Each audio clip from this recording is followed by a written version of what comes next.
lined up. So you have the best of both worlds. Turn it on, everything you do is quantized. Turn it off, everything you do is free. And then finally, we've got some new time stretching available in Torq that allow you to really take songs more than, say, 8% in any direction. And you'll find that under the Audio Preferences menu. Standard is the normal time stretching that was available in Torq 1.0. But now we have Elastic Transient, which came from Z-Plane development. And as you'll hear, you can actually do some pretty wide tempo changes here without getting a lot of artifacts. Let me just start by adjusting the range here to maybe 50%, or even better, the new 100% setting in Torq. And let's start slowing this down.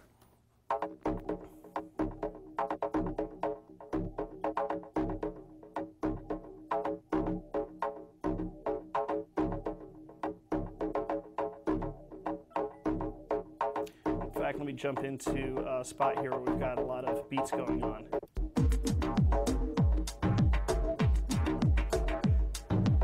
So I'm already 25% down from the original tempo, and things still sound really nice. And we can now take this down really low. Get all kinds of weird noises happening. Nice. But if you still prefer, you can always switch back to standard, and that'll actually save you some CPU, so you can lower your latency a little more, and you'll just have the normal sound that you've always been used to. All right, another new feature that we've added to Torq 1.5 is something called tempo anchors. Now, this basically allows you to use songs that might have some sort of tempo variation in them. This could be something very small, such as maybe an old funk track written back in the 70s that was just played by guys, just feeling the beat. They might not have been playing to a click track or anything like that, but it still has a great groove. Songs like that become very hard to DJ because even if you get one measure lined up perfectly with your song, the next measure they can be a little bit faster, a little bit slower, and the song can fall out of sync. Using tempo anchors, though, you can actually mark where the beats are in the song, and then Torq will even out the tempo for you so that you can mash it up against any straight dance track that you've got.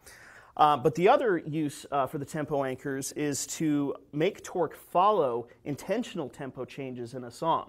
So if your song starts slow and then speeds up, or maybe starts fast and slows down, anything like that, any of the samples or the other deck that's running, even external MIDI devices, will all follow the tempo changes of that song. Or conversely, you can actually remove the tempo change from the song, so even when it's supposed to slow down or speed up, it just maintains the current tempo so you can continue to mix. The way tempo anchors are done is through the main scrolling waveform section of the UI. All you have to do is click the tempo anchor edit button up here, and this whole screen turns blue to tell you that you're in tempo anchor editing mode.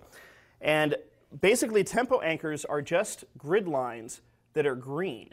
And when they're green, you can move them to any location that you want. All you have to do is double-click a line to turn it green, and then you can specify a location for it. And any lines that are gray simply evenly distribute themselves between any of the other anchor points that you currently have in the track. So I've got an anchor point here, and I've got another anchor here, and these two grid lines are just gray. So if I move this one in, we actually see the other gray lines move too.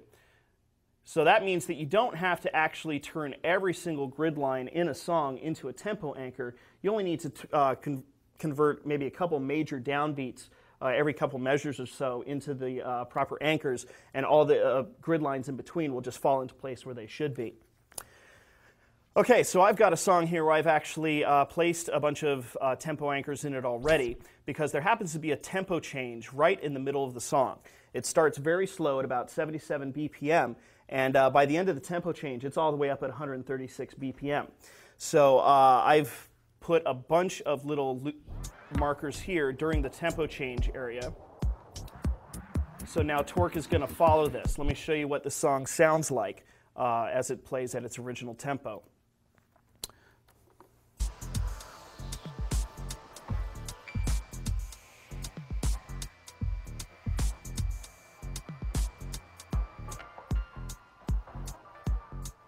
Okay, now here comes the tempo change.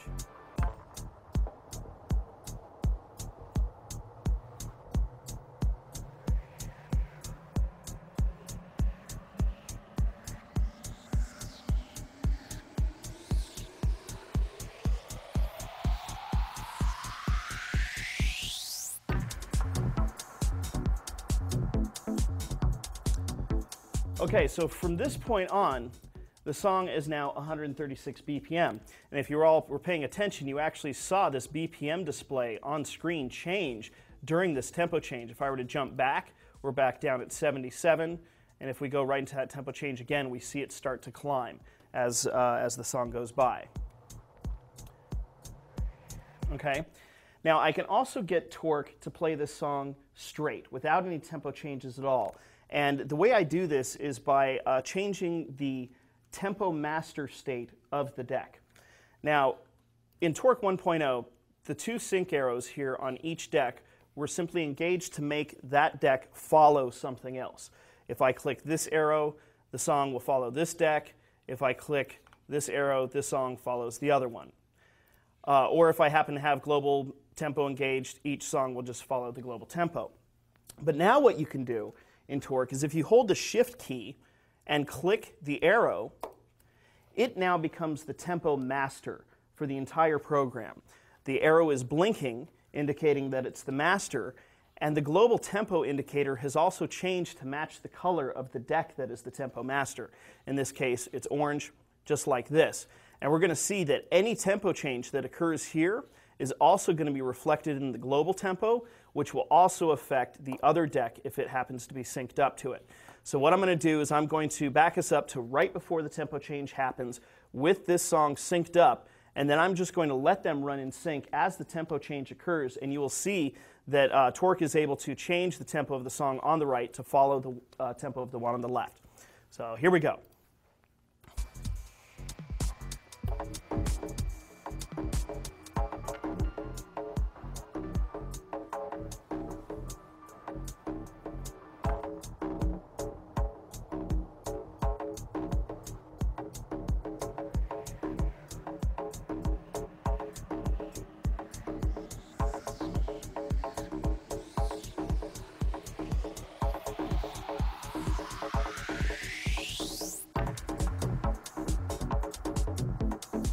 Just like that, completely automatic.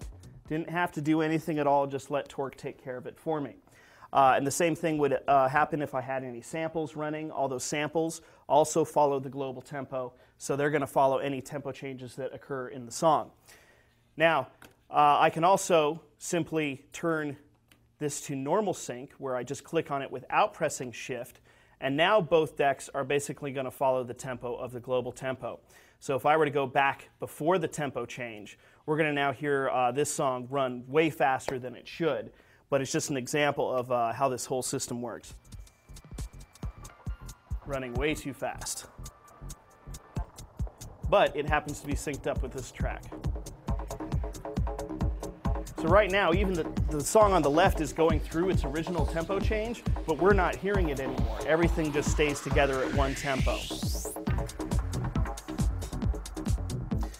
So that gives you a lot of flexibility when dealing with songs that have tempo changes and stuff. You can choose to use them or not to, and basically, infuse that sort of strangeness into your DJ mix like you've never been able to do before. It's going to be a lot of fun.